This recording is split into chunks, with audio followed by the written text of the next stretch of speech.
teman-teman semua, kembali lagi dengan aku. Di video kali ini aku bakalan membahas soal wawancara P3K lagi.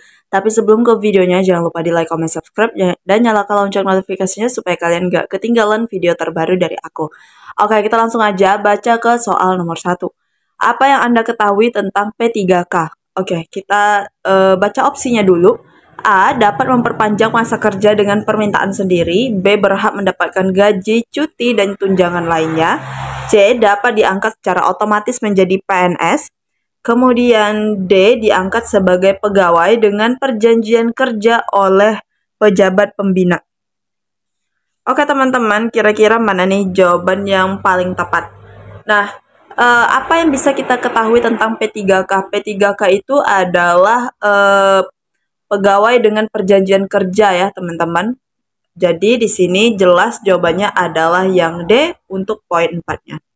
Kemudian apakah P3K bisa diangkat secara otomatis menjadi PNS? Tidak ya teman-teman. Nah jadi untuk opsi C ini adalah poinnya 1. Jadi P3K itu nggak bisa diangkat menjadi PNS. Misalnya dia udah mengabdi sekitar 20 atau 10 tahun. Suatu saat nanti bisa diangkat menjadi PNS. Tidak ya teman-teman. Jadi kalau misalnya dia sudah P3K, berarti seumur hidup dia P3K sampai dia pensiun seperti itu. Nah, apakah P3K berhak mendapatkan gaji, cuti, dan tunjangan lainnya? Iya, teman-teman. Nah, jadi untuk B ini poinnya 3. Nah, tetapi si P3K ini tidak mendapatkan yang namanya tunjangan pensiun ya teman-teman. Kalau misalnya TPP dia dapat, kemudian gaji pokok jelas ya teman-teman, cuti juga dia dapat.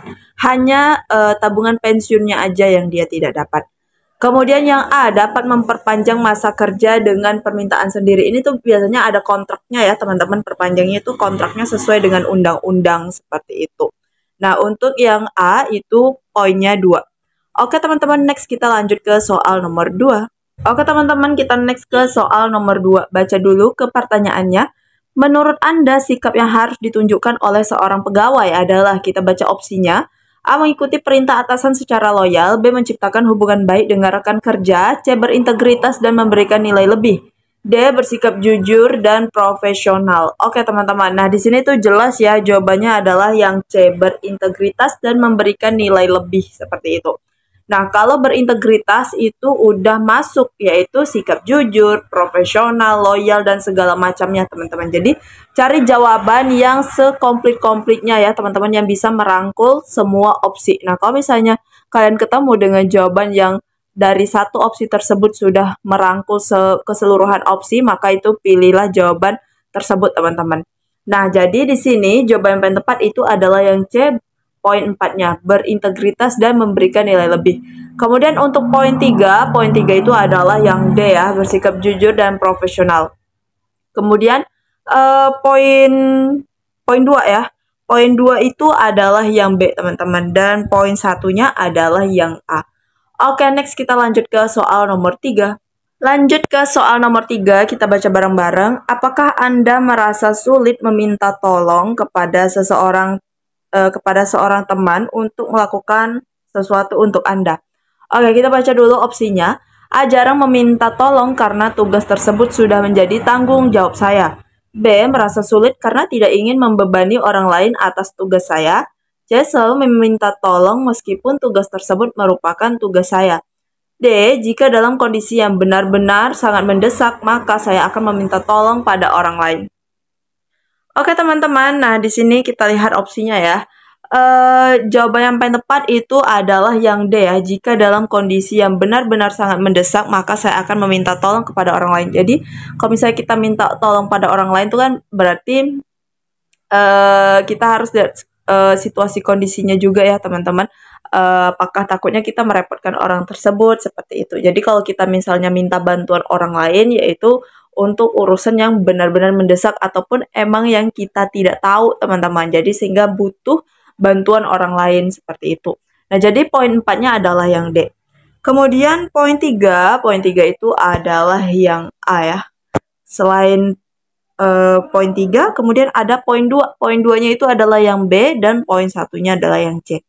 Oke, next kita lanjut ya ke soal nomor 4. Nah, ini dia soal nomor 4, kita baca bareng-bareng. Apakah yang Anda ketahui tentang hak P3K? Nah, yang ditanyakan adalah hak ya, teman-teman. Oke, kita baca dulu opsinya. A. Bisa mengajukan pindah jika telah mendapat NIP P3K. B. Mendapat gaji dan tunjangan, cuti, perlindungan, dan pengembangan profesi. C. Mendapatkan gaji, dana pensiun, perlindungan di hari tua, tunjangan, cuti. D. Berkesempatan untuk mengembangkan kompetensi. Oke teman-teman, nah di sini yang ditanyakan adalah hak P3K. Seperti yang udah aku bilang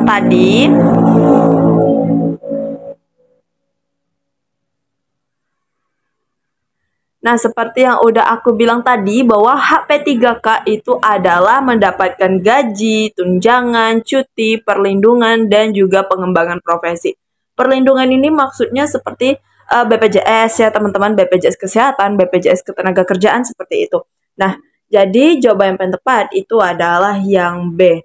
Ini poin 4-nya adalah yang B ya teman-teman. Kemudian poin 3 adalah poin 3 maaf teman-teman, poin 3 adalah yang D. Kemudian poin 2C dan poin 1-nya adalah yang A. Nah, kalau P3K itu tidak bisa pindah ya teman-teman. Setahu aku kalau misalnya kalian pindah itu berarti otomatis kalian berhenti atau keluar dari P3K seperti itu. Nah, next kita lanjut ya ke soal yang terakhir. Oke, kita masuk ke soal yang terakhir. Kita baca bareng-bareng. Apakah Anda bisa bekerja sama secara kelompok? Kita baca dulu opsinya.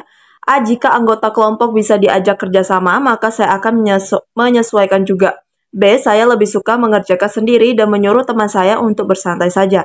C. Saya bisa karena dengan bekerja sama, suatu hal bisa diselesaikan dengan mudah dan cepat. D. Saya bisa bekerja sama jika teman sekelompok merupakan teman dekat saya. Nah, ini udah jelas banget nih, jawabannya adalah yang C ya teman-teman. Dengan bekerja sama, kita bisa menyelesaikan suatu pekerjaan dengan mudah dan juga cepat. Nah, ini poin 4-nya udah jelas ya teman-teman. Nah, untuk poin 3 itu yang mana nih? Poin 3-nya adalah yang A ya, teman-teman. Nah, poin 3 itu adalah yang A. Kemudian poin 2 itu adalah yang D. Poin 1-nya itu adalah yang B. Tapi dari soal ini udah jelas banget, opsi C itu poinnya 4. Oke, teman-teman, segitu aja 5 soal dari aku. Semoga bisa membantu persiapan P3K kalian. Dan yang lagi persiapan, aku saranin banget untuk bergabung ke tryoutnya Sobat P3K karena di situ soalnya lengkap banget dan sesuai dengan kisi-kisi maupun FR tahun lalu dan juga sudah disesuaikan dengan real time-nya CATBKN. Jadi di dalam situ tuh udah ada waktunya dan kalian bisa menguji kemampuan kalian apakah kalian bisa menyelesaikan soal tersebut dengan waktu yang sudah ditentukan teman-teman dan kalian bisa memanajemen waktu dengan lebih baik lagi. Selain dari tryout ya, aku juga punya kumpulan ebook yang aku rangkum menjadi satu soft file PDF teman-teman, dan di situ ada soal kompetensi teknis bidan, manajerial, sosiokultural, dan juga wawancara teman-teman. Dan saat ini terdiri dari 2 edisi ya, yaitu edisi 1 dan juga edisi 2. Oke teman-teman, misalnya kalau kalian mau bergabung ke tryout Sobat P3K ataupun order ebook ini, kalian bisa lihat aja di description box aku ya teman-teman caranya kayak gimana. Dan satu lagi, jangan lupa di follow akun TikTok aku yaitu Soal Bidan. Di sana banyak banget aku bahas tentang video-video yang berdurasi pendek teman-teman. Silahkan di follow. Dan sekian aja dari aku. Terima kasih banget yang udah subscribe, yang udah nonton. Dan yang belum subscribe, jangan lupa di subscribe dan nyalakan lonceng notifikasinya supaya kalian gak ketinggalan video terbaru dari aku. Sekian dari aku, terlebih kurang aku mohon maaf. See you next video. Bye-bye.